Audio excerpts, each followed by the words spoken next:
Hello सबको स्वागत है आपका हमारी आज की नई वीडियो में। इस वीडियो में हम बात करेंगे जैनिज्म और बुद्धिज्म के बारे में, और ये दोनों धर्मों को मैं आपको अच्छी से समझाऊंगा, सब कुछ समझाऊंगा आपके एग्जाम पॉइंट ऑफ व्यू के लिए। तो चलिए शुरू करता हूँ बिना आपका टाइम वेस्ट किए। तो जैन और जो बुद्धिज्म है, ये तो मेजर रिलीजन है हमारे सब कॉन्टिनेंट के, जो 6th सेंचुरी BC जो नॉर्थन इंडिया में है उस समय जो डेवलप हुए, जब जो है हमारे जो महाजनपद, जिसके बारे में हमारी पिछली वीडियो थी, आप इसके बाद जाकर देख सकते हैं कि महाजनपद क्या थे। जो महाजनपद थे वो जो है 16 हम कह सकते हैं एम्पायर्स कह सकते हैं कि अलग अलग राज्य थे, जिनमें से जो है बाकी सभी के सभी तो जो है मोनार्की के अंडर थे, और जो दो थे वो दो थे रिपब्लिक। सो ये जो दो रिलीजन है इनमें बहुत सारी कॉमन चीजें हैं। बहुत सारे बच्चे जो हैं अभी भी कंफ्यूजन में हैं, क्योंकि कि ये जो है जैनिज्म और बुद्धिज्म ये हिंदू धर्म का हिस्सा है जी नहीं, ये बहुत ही अलग हैं, ये डिफरेंट रिलीजन्स हैं। तो ये जो दोनों धर्म हैं, ये दोनों में बहुत सी चीजें कॉमन है कि एक तो ये नॉन वायलेंस को प्रीच करते हैं, यानी कि अहिंसा को, और सेल्फ रियलाइजेशन और रिनंसिएशन ऑफ वर्ल्डली प्लेजर्स, यानी कि त्याग। त्याग का मतलब तो सभी को पता होगा, बहुत ही ज्यादा इजी वर्ड है हिंदी का, यानी कि मोह माया का त्याग करना, मेजर चीज यह है। तो हम शुरू करेंगे जैनिज्म से। सो मैं सिर्फ आपको मेजर मेजर चीजें बताऊंगा जो आपके एग्जाम के लिए जरूरी हैं। सो जो जैनिज्म है इनमें जो है महावीरा जो है, ये इनके जो है 24th और लास्ट तीर्थंकर थे, यानी कि हम ऐसे कह सकते हैं जैसे कि सिखों में जो है 10 गुरु थे, उसी तरह जो तीर्थंकर हैं उन्होंने जो है, सॉरी, जो जैन्स हैं उनमें जो है 24 जो हैं वो तीर्थंकर थे, यानी कि टोटल 24, और उनमें से जो लास्ट हैं वो थे महावीरा, जिनको वर्धमाना भी कहा जाता है, और ये जो है लास्ट स्पिरिचुअल टीचर थे, और यही जो है जैनिज्म में सबसे ज्यादा इन्फ्लुएंस हम कह सकते हैं इनकी है, और सबसे ज्यादा मशहूर भी यही है। सो इनका जो जन्म है वो कुंदा ग्राम में हुआ था, जो कि वैशाली के पास एक जगह है। आज के समय में ये एरिया जो है ये बिहार के पास पड़ता है, और बिहार इन दोनों जो हम धर्मों का कह सकते हैं ये जो है कॉमन प्लेस है। ये कॉमन प्लेस इसलिए है क्योंकि जो महात्मा बुद्ध थे उनको एनलाइटनमेंट भी बिहार में मिली थी, और जो जैन धर्म है इनके जो महावीरा हैं, जो 24 तीर्थंकर हैं, इनका जो जन्म है वो भी बिहार में हुआ था, और इनका जन्म जो है 599 BC के अराउंड हुआ था। और इनको जो है क्रेडिट दिया जाता है कि इन्होंने जो है जैनिज्म जो है उनको उसको रीऑर्गेनाइज किया, और उनको जो है जैनिज्म को जो है बहुत ज्यादा स्ट्रक्चर्ड धर्म बना दिया। और जो जैनिज्म है, अब हम इनके 7 जो की बिलीफ्स हैं उनके बारे में बात करेंगे कि ये क्या मानते हैं। सबसे पहले आ जाता है अहिंसा, यानी कि नॉन वायलेंस, यानी कि इनका कोर प्रिंसिपल ही ये है कि ये जो है किसी को भी जो है चोट नहीं पहुंचाएंगे अपने एक्शन से, तो बिल्कुल ही नहीं।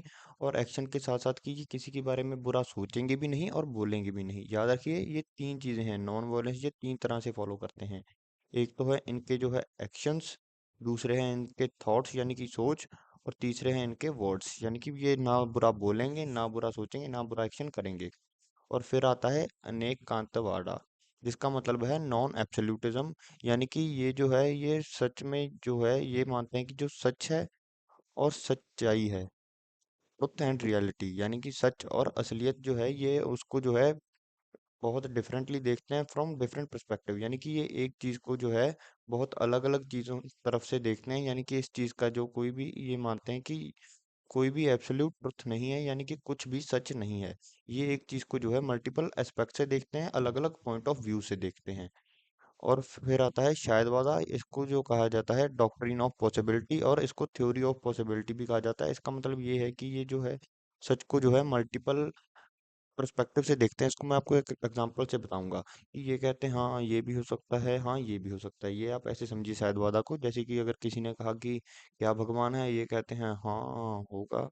अगर कोई कहेगा भगवान नहीं है, तो ये कहेंगे हाँ नहीं भी हो सकता, यानी कि ये शायदवादा की थ्योरी है, यानी कि इसको कहा जाता है थ्योरी ऑफ मे बी। याद रखिएगा, जर्नलिज्म में इसके लिए कॉन्सेप्ट यूज किया जाता है थ्योरी ऑफ मे बी। और फिर आता है आत्मन, यानी कि सोल।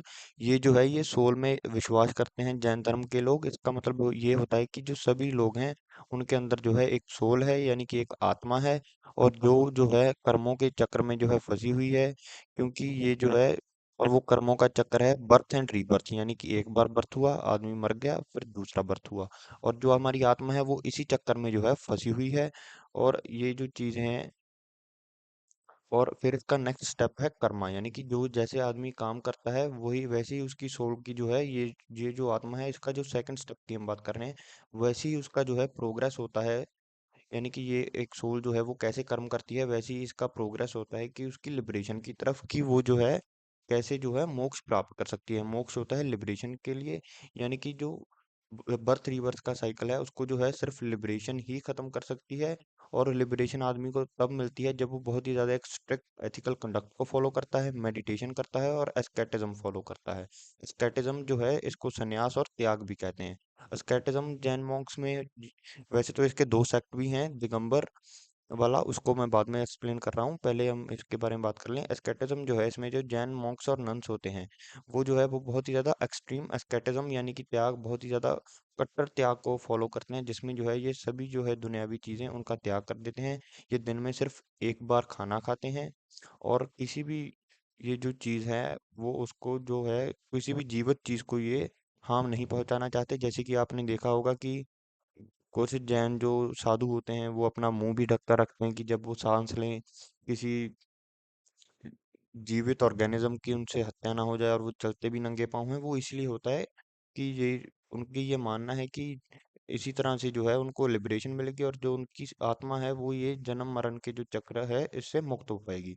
और इनके जो 5 वोज हैं, यानी कि 5 इनकी की प्रैक्टिसेस हैं, और वो 5 की प्रैक्टिसेस हैं, एक तो है अहिंसा नॉन वायलेंस, और दूसरा है सत्य यानी कि ट्रुथ सच बोलना, और फिर होता है नॉन स्टील सत्य यानी कि चोरी नहीं करनी, नॉन स्टीलिंग, और फिर आता है ब्रह्मचर्य।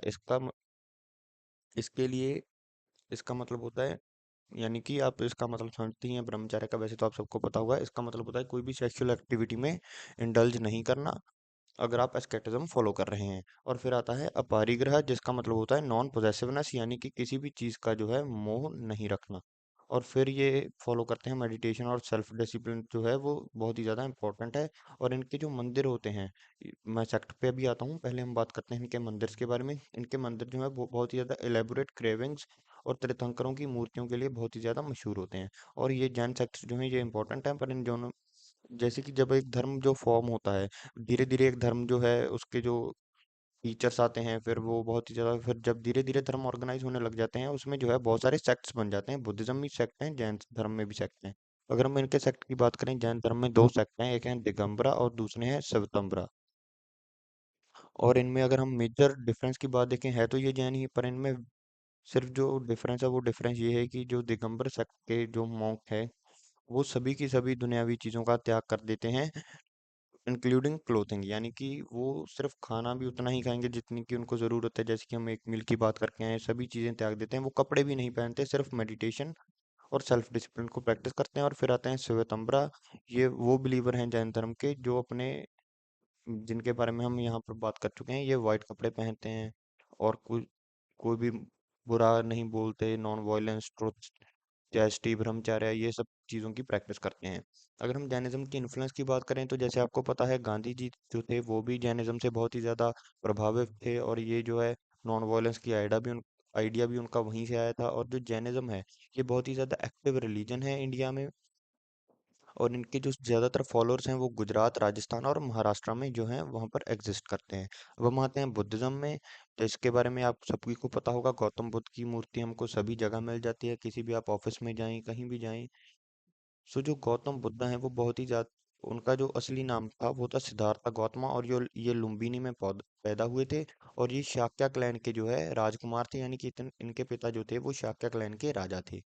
और इनका जन्म जो है 563 बीसी के अराउंड हुआ था। और इन्होंने जो है ये इसलिए भी मशहूर है क्योंकि इन्होंने जो है अपनी लग्जरी लाइफ जो थी, यानी कि एक राजा के बेटे थे उस समय, आप देखिए इनके पास क्या क्या सहूलतें होंगी, और इनके पास, पर इन्होंने वो सभी चीज़ों को त्याग कर दिया और अपना एनलाइटनमेंट का वे चूज किया। और सालों की, और फिर उन्होंने की बहुत साल तपस्या, जिसके बाद इनको ये हम कह सकते हैं बोधि मिली, या हम कह सकते हैं कि इनको जागरूकता मिली, जब ये एक बोधि ट्री के अंदर जो है मेडिटेशन कर रहे थे। और उस बोधि ट्री को बाद में जो है बोध गया कहा जाने लगा, और ये जो है बन गए बुद्धा। बुद्धा का मतलब है द एनलाइटेंड वन, यानी कि जो जाग चुका है। और अगर हम की बिलीव्स की बात करें, तो चार नोबल ट्रुथ्स हैं बुद्धिज्म में, और वो चार नोबल ट्रुथ्स हैं दुखा, समुदाय, निरोधा और मगा। और जो दुखा है इसका मतलब है सफरिंग्स, यानी कि जो लाइफ है उसमें सफरिंग्स होगी ही होगी और ये इनएविटेबल हैं, यानी कि हम इनको रोक नहीं सकते। सभी की जिंदगी में जो है वो दुख होंगे ही होंगे। और फिर समुदाय है, इसका मतलब है ओरिजिन ऑफ सफरिंग, यानी कि जो सफरिंग है वो ओरिजिनेट होती है एक आदमी की डिजायर से और अटैचमेंट से। डिजायर का मतलब है कि आपकी कोई मन की जो है इच्छा है कि मुझे वो कार चाहिए, मुझे ये एग्जाम क्रैक करना है। और अगर हम अटैचमेंट की बात करें कि उनका लगाव, कि ये मेरी गाड़ी मुझे बहुत पसंद है, ये मेरा मोबाइल मुझे बहुत पसंद है। और फिर आता है निरोध, यानी कि सिसेशन ऑफ सफरिंग। अगर आपको सिसेशन का मतलब नहीं पता, इसका मतलब है एंड, यानी कि एंड ऑफ सफरिंग। जो सफरिंग है वो एंड इसीलिए हो सकती है अगर आप अपनी ये जो डिजायर और अटैचमेंट है इन दोनों को खत्म कर दें। और फिर आता है मग्गा, यानी कि पाथ टू एंड सफरिंग। इसका मतलब है path to liberation in noble eight fold path. और ये नोबल एट फोल्ड पाथ जो है इसके बारे में मैं आपको यहाँ पे बता रहा हूँ, यानी कि सफरिंग्स को जो एंड जो कैसे करना है। इसके लिए जो है ये एक एथिकल कंडक्ट प्रोवाइड करते हैं जिसके कारण कि लिबरेशन मिले और निर्वाणा मिले। सो वो एट नोबल पाथ की जो चीज़ें हैं वो है right view, right intention, speech, action, livelihood, effort, mindfulness और कंसंट्रेशन। राइट व्यू मतलब सही तरीके से चीजें देखना, राइट इंटेंशन मतलब कि सही नीयत, सही बोलना, सही एक्शन करना, सही कर्म करने, और सही लाइवलीहुड यानी कि सही तरीके से रहना, राइट एफर्ट यानी कि सही तरीके से अपना एफर्ट्स करना, और राइट माइंडफुलनेस यानी कि अच्छा सोचना, और राइट कंसंट्रेशन। और फिर लास्ट कंसेप्ट तक की हम बात करेंगे निर्वाणा, यानी कि लिबरेशन। यानी कि जो अल्टीमेट गोल है बुद्धिज्म में वो एक आदमी का होता है निर्वाणा फॉलो करना, यानी कि ये एक स्टेट है जिसमें आदमी के पास जो है परफेक्ट पीस है, और जो है वो रीबर्थ की जो साइकिल है उससे जो है वो फ्री हो चुका है। और कर्मा और रीबर्थ में भी जो है बिलीव करते हैं, जैनिज्म की तरह बुद्धिज्म वाले लोग भी।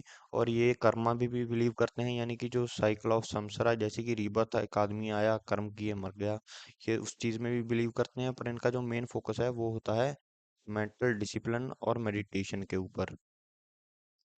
और ये जो है ये अनाता में मानते हैं, यानी कि नो सेल्फ, यानी कि ये एटर्निटी ऑफ सोल में मानते हैं कि ये ऐसी कोई भी हम कह सकते हैं कि परमानेंट आत्मा नहीं है।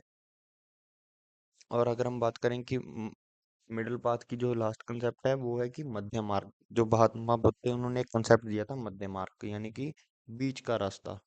यानी कि अगर आप देखिए एक तरफ तो है ये पूरा, हम अपने देश की एग्जांपल लेते हैं, कोई भी अफेंड नहीं होगा, मैं बहुत ही ज़्यादा न्यूट्रल होता हूँ, मैं मध्य मार्ग ही फॉलो करता हूँ। सो ये देखिए ये तो है एक तरफ एक्सट्रीम पाथ, यानी कि मैं हमारे देश के साथ हूँ, ये हूँ वो हूँ। और फिर एक तरफ आता है पूरा देश विरोधी पाथ, मेरे देश में कुछ नहीं है, सब बेरोजगारी ये वो करप्शन वगैरह। और फिर आता है मध्य मार्ग, यानी कि देश के प्रोज को भी अपने दिमाग में रखना और कॉन्स को भी। यानी कि मध्य मार्ग यानी कि ना तो पूरी कट्टरवाद की तरफ जाना, यानी कि पूरी एक्सट्रीम इंडल्जेंस भी नहीं होनी जैसे कि नशा वगैरह इन चीज़ों में, और पूरी एक्सट्रीम अस्केटिज्म यानी कि सब कुछ त्याग कर भी नहीं आना। अगर हम की प्रैक्टिसेस की बात करें तो बुद्धिज्म में वो है मेडिटेशन, यानी कि ध्यान लगाना। और फिर आता है मोनास्टिज्म, जिसका मतलब है कि जो बुद्धिस्ट मॉन्क और नन है वो एक बहुत ही ज्यादा स्ट्रिक्ट कंडक्ट को फॉलो करते हैं। और टेम्पल और स्तूपस की बात करें तो बुद्ध धर्म में जो है बहुत ही ज्यादा डोम शेप के स्ट्रक्चर बनाए जाते हैं जिनको स्तूपा कहा जाता है। अगर हम बुद्धिज्म में सेक्ट्स की बात करें तो इनमें जो है तीन सेक्ट बन चुके हैं, वैसे तो बहुत सारे सेक्ट बन चुके हैं, पर जो ये तीन सेक्ट हैं ये मेजर सेक्ट हैं। सबसे पहला है थिरावाडा, ये जो सेक्ट है ये सबसे ज्यादा पुराना बुद्धिज्म का फॉर्म माना जाता है, जिसमें जो है बड़ों की टीचिंग्स है, यानी कि टीचिंग ऑफ एल्डर्स, ये सब। और ये जो है इंडिया के आसपास की कंट्रीज में एग्जिस्ट करता है, श्रीलंका, थाईलैंड, म्यांमार और कंबोडिया में। फिर आता है महायाना, ये एग्जिस्ट करता है चाइना, जापान और कोरिया में। और फिर आता है वज्रान्य, ये जो है तिब्बत और नेपाल में एग्जिस्ट करता है। अब मैं इन दोनों को कंपेयर करूंगा जैसे कि हमारे वीडियो में करते हैं। सो जैनिज्म के जो फाउंडर हैं वो हैं महावीरा, जिनको वर्तमाना भी कहा जाता है। और बुद्धिज्म के फाउंडर हैं गौतम बुद्धा। और इनका की प्रिंसिपल जो है, जैनिज्म का की प्रिंसिपल नॉन वायलेंस है, और बुद्धिज्म का की प्रिंसिपल जो है दुखा है, यानी कि सफरिंग्स हैं जो कि इनएविटेबल हैं, और उनको कैसे एंड करना है उसके लिए जो है बुद्धिज्म गाइड करता है। और फिर जो है जैनिज्म का जो मेन गोल है वो भी लिबरेशन है, और बुद्धिज्म का भी मेन गोल लिबरेशन है। बस बोलने में फर्क है कि जैनिज्म में मोक्ष कहा जाता है, बुद्धिज्म में निर्वाणा कहा जाता है। अगर पाथ टू लिबरेशन यानी कि मुक्ति कैसे मिले तो जैनिज्म में एक्सट्रीम एस्केटिज्म की सब कुछ त्याग दो और नॉन वायलेंस। बुद्धिज्म में है मेडिटेशन और एट फोल्ड नोबल पाथ। अगर कर्मा में बात करें तो ये जो है बहुत जैन धर्म में बहुत ज़्यादा स्ट्रिक्ट बिलीफ है कर्मा में। बुद्धिज्म में स्ट्रिक्ट बिलीफ तो नहीं है पर बिलीफ है कर्मा में भी और रीबर्थ में भी। और फिर आता है सोल यानी कि अटर्नल सोल, यानी कि सोल में क्या मानते हैं। तो जो जैनिज्म में है, जैनिज्म में माना जाता है कि ये जो एक सोल है वो इटर्नल सोल है। पर जो बुद्धिज्म है उसमें माना जाता है कि कोई परमानेंट सोल नहीं है। अगर हम रिलीजियस टेक्स्ट की बात करें तो जैनिज्म में जो है ये रिलीजियस टेक्स्ट इंपॉर्टेंट है, मैं पीछे पीडीएफ में लाना भूल गया तो आप यहीं से याद कर लेना। तो जैनिज्म में जो है इंपॉर्टेंट टेक्स्ट है वो है आगमास और तत्ववर्ता सूत्रा। और बुद्धिज्म में जो रिलीजियस टेक्स्ट है वो है त्रिपिटिका, जिसको पाली कैनन भी कहा जाता है। और फिर जो है की प्रैक्टिसेस की बात करें तो जैनिज्म में की प्रैक्टिसेस हैं नॉन वायलेंस, फास्टिंग और मेडिटेशन। फास्टिंग होता है उपवास रखना, और बुद्धिज्म में मेन प्रैक्टिसेस हैं मेडिटेशन और राइट कंडक्ट। और इसमें अगर मोनास्टिज्म की बात करें तो इसमें जो है बहुत ही ज़्यादा त्याग वाली स्ट्रिक्ट प्रैक्टिसेस हैं। और बुद्धिज्म में जो मॉन्क्स एंड नन हैं वही बहुत ज़्यादा स्ट्रिक्ट प्रैक्टिसेस को फॉलो करते हैं, सही कंडक्ट को। अगर हम जैन इनकी हिस्टोरिकल इन्फ्लुएंस की बात करें तो जो जैन धर्म है उसमें जो है गांधीयन फिलोसफी को बहुत ही ज़्यादा जो है इन्फ्लुएंस किया, गांधी जी को इन्फ्लुएंस किया। इसी तरह से उनकी जो आइडियोलॉजी जो है फॉर्म हुई, जैसे कि नॉन वायलेंस की और सच बोलने की है की। और ये जो है बुद्धिज्म, इसमें जो है ये धर्म जो है हमारा एशिया तक फैला हुआ है सभी जगह, specially Sri Lanka, China, Korea, Japan तक। और अगर हम बात करें बुद्धिज्म में तो जो सम्राट अशोक थे उन्होंने भी बहुत ज़्यादा बड़ा रोल अपनाया इसमें जैन बुद्ध धर्म को सारी दुनिया में फैलाने के लिए। क्योंकि जो सम्राट अशोक थे पहले तो वो बहुत ही ज़्यादा वायलेंट थे, जब वो बुद्धिज्म से इन्फ्लुएंस हुए तो उन्होंने ये बुरी चीज़ें जो थी वो सभी छोड़ दी थी। और सम्राट अशोक की एक बहन और बेटी भी माना जाता है कि वो श्रीलंका में जो है बुद्धिज्म को प्रीच करने के लिए निकले थे। So that's for today, thank you. आप हमारे चैनल को सब्सक्राइब कर सकते हैं, हम डेली आपके लिए एक वीडियो लाते हैं आपकी प्रिपरेशन के लिए। So that's for today, thank you.